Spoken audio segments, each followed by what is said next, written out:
За хоёр асуулт байгаа. Нэгдүгээрт нь болохоор энэ нөгөө гол нэрийн бараа бүтээгдэхүүний үнийг тэнцвэржүүлсэн үнээр тооцох аргачлалыг эргээ харах шаардлагатай гэдэг дүгнэлт өгсөн байгаа шүү дээ сангийн сайдаа. Энэ дээр яг ямар боломжууд байгаа юм бэ? Хоёрдугаарт бол зөвхөн ингэж иргэд гадуур бол энэ одоо долларын ханш их он дуусахад ер нь одоо 4,000 авах гээд байгаа юм биш үү ч гэдэг юм уу их тийм айдас болгоомжлолтой байгаад байна л та. Энэ дээр та нэг тайлбар өгөөч. За тэр нөгөө томоохон мега төслүүд буюу одоо ингээд уран алдартай холбоотой зүйлүүдийг энэ эдийн засгийн нөлөөлөлд эргээр тооцсон байгаа нь өөрөө эрсдэлтэй байна гэд ийм дүгнэлт харагдаад байна. Энэ дүгнэлтэн дээр бас нэг та тайлбар өгөөч. За 3 дугаарт нь болохоор одоо бид нар нөгөө энэ яг мэдээж хүрээний мэдээллийг ойлгож байгаа. Гэхдээ сая өнгөрсөн намрын чуулган ингээд таврын чуулганы ихэнх хэсгээр нэлээд одоо анхаарал татсан чухал зүйл юу байсан бэ гэхээр хутааны жишээлбэл сонсголын үеэр маш олон зүйлүүд яригдсан.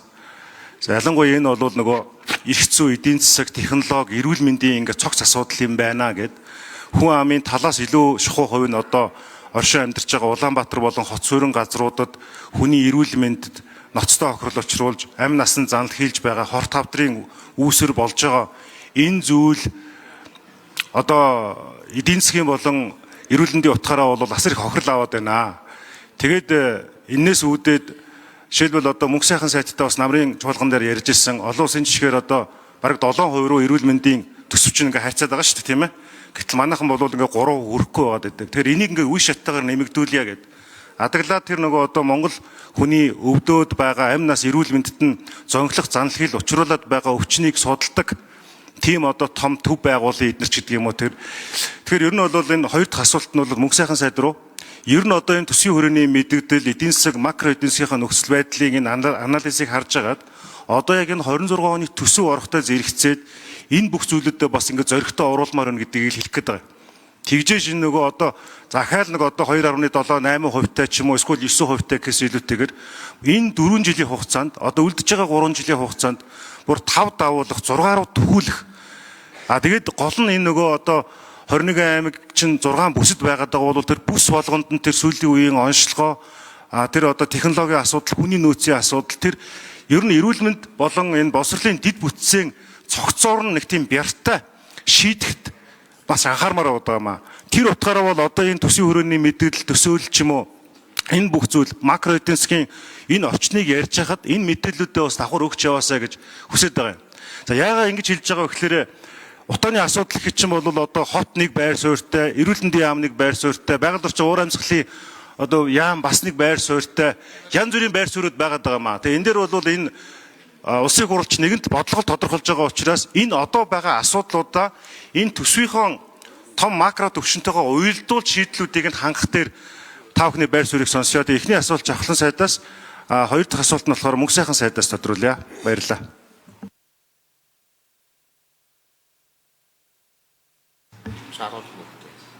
За хариулт өгье.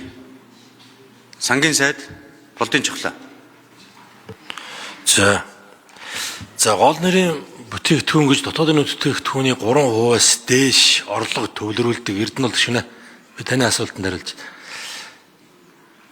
Тийм манай экспортын бүтээгдэхүүнүүдэд хэлдэг. За тэрэн дээр манай одоогоор бол нүүрс зэс 2 л байгаа юм. За өөр бүтээгдэхүүнүүд бол энэ босхийг давдаггүй. За тэгэхээр энэний гол аргачлалыг бол бид одоо 10 жилийн өмнө олон улсын хуулиудын сан дэлхийн банкны одоо зөвлөмжөөр тухайн үед мөн одоо бас хөтөлбөрт хамрагдж байсан тэр асуудлууд дотор энэ бас орж исэн юм төлөвлөлтөн дотор.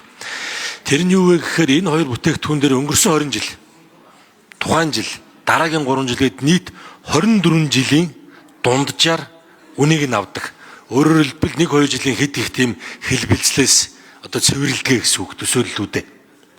Тийм учраас одоо аль бол хамгийн эрсдэл багтаагаар нь ингэж тооцдог ийм аргачлалтай. За энийг одоо нэг эргэж энэ аргачлалаа харьяа гэдэг төсвийн доктортой байдлын зөвлөлөөс ийм санал ирж байсан. Тэгэхээр төсвийн доктортой байдлын зөвлөлөөс энэ дээр нэлээд шөө ямар саналаар яаж өөрчлөх ийм бодол төлөвлөлт байгаа юм илүү сайн хариулт өгчүүлэх зүгээр байна. За ханшин дээр асууж байна. Тэгэхээр энэ ханшны асуудал бол манай гадаад худалдааны эдийн засгт ийм улсын хувьд бол их савлгаатай байдаг. За тэгэхээр ханш хөдөлж байгаа нэгдүгээр гадаад худалдаа, за валютын нөөц, төлбөрийн тэнцэлтэй холбоотой асуудал. За тэгэхээр богино хугацаанд бол бид одоо экспортын дээр онцгой анхаарах ёстой. За дунд урт хугацаанд мэдээж одоо гадаад худалдаа, төлбөрийн тэнцэл дээр онцгой анхаарах ёстой. Төлбөрийн тэнцлийн хувьд бол бид эцсийн бүтээгдэхүүн үйлдвэрлэгч улс л болох ёстой. Худалдааны эдийн засгаас үйлдвэрлэлийн эдийн засаг руу шилжих ёстой. За ингээхийн тулд бид энэ одоо 14 мега төслөөл бид ярьж одоо төлөвлөж байгаа. За энэ 14 мега төслийг хийгээд тэгвэл бид нар олон хязгаарлалтаас гарах юм байна. Өнгөрсөн 4 жилийн хувьд бол бид шин сэргэлтийн бодлого за энэ одоо шилжээд энэ 14 мега төсөл рүү орсон. За тэгжээж бид одоо төлбөрийн тэнцэл маань үйлдвэрлэгч улсын за гадаад худалдаа энэ одоо түүхийн эдүүдийн үнийн савлгаанаас одоо үл хамаарсан эрсдэл одоо багтаа ийм одоо эдийн засгийн төлөлт рүү шилжиж орох ёстой. За болсон баха бусдын өөр азраас асуух шиг боллоо да. За жавхлан сайд гүйцээж хариулъя. За Эрдэнэт гишүүн за түрүүн бас мөнхсөл гишүүн бас асуугаад тань лээ. Тэр алттай холбоотой асуудал бол ийм шүү мөнхсөл гишүүнэ. Алтгуурын хөтөлбөр бол төсөвд нээх нэмэртэй зүйл биш шүү. Төсөвд нэмэртэй зүйл биш. Алт бол ерөөсөө Монгол улсын валютын нөөц. Хуучин бид нар 22 тонн алт авч ирсэн. Хамгийн өндөртөө одоо 15 хүрэхгүй байна. Одооны ханшаар 22 тонн гэдэг бол 2.5 тэрбум доллар болчиход байгаа. Өөрөөр хэлбэл өнөөдөр байгаа Монгол улсын валютын нөөцийн 50% нөхгүй. Тэгэхээр нөөцөө бид нар 50%-аар нэмэгдүүлэх боломж байгаа. 2.5 тэрбум доллараар. Харин 2.5 тэрбум доллароос төсөвд орж ирэх зүйлүүд бол амнаат л байгаа.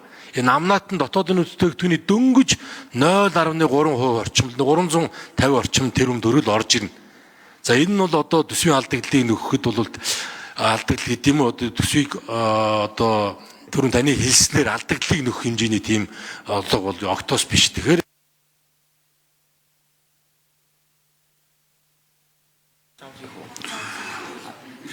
Болсон үрд нь болдог шүү. За мөнх сайхан сайд. Нэмэлт хариулт өгье. За Эрдэнэт гишүүнтэй одоо 100% санал нэг байна. Бид нар одоо эрүүл мэнд нэгдүгээр гэсэн мөртлөө энэ төсөв мөнгө одоо олигтой нэмэгдэхгүй. Яг ковидын үед нэг дотоодын нийт бүтээгдэхүүний 4% төрсөн. Тэгээ одоо буцаад 3% өрсөн. Олон улсын тооцоо судалгаараа дотоодын нийт бүтээгдэхүүний доор хаяж 6%, засгийн газрын санхүүжилтийн доор хаяж 12% төрөх ёстой байтал манайх бол өнөөдрийн байдлаар 9% таа байгаа. Тэгээ бидний бол макро эдийн засгийнхаа байдлыг харж байгаад боломжтой бол 6% нь хүргээч. Үнэхээр эдийн засгийн нөхцөл байдал боломж муутай хүндэл жилдээ дотоодын нийт бүтээгдэхүүн эзлэх хувийг 1%-аар нэмэгдүүлээч гэгээд эх оны төсвийн төсөөлөлд бол бид нар доор хаяж нэг 4% төрөх ийм байдлаар төсөөлөл өгөгдсөн байж байгаа. Тэгээд 28 он гэхэд бид нэр яг олон улсынхаа жишгийн доод хэмжээ буюу дотоодын нийт бүтээгдэхүүний 6%, засгийн газрын нийт зардлын 12% хүргэнэ гэдэг ийм тооцооллоор эдийн засгийн хөгжлийн яам одоо сангийн яамны саналуудаа хүргүүлээд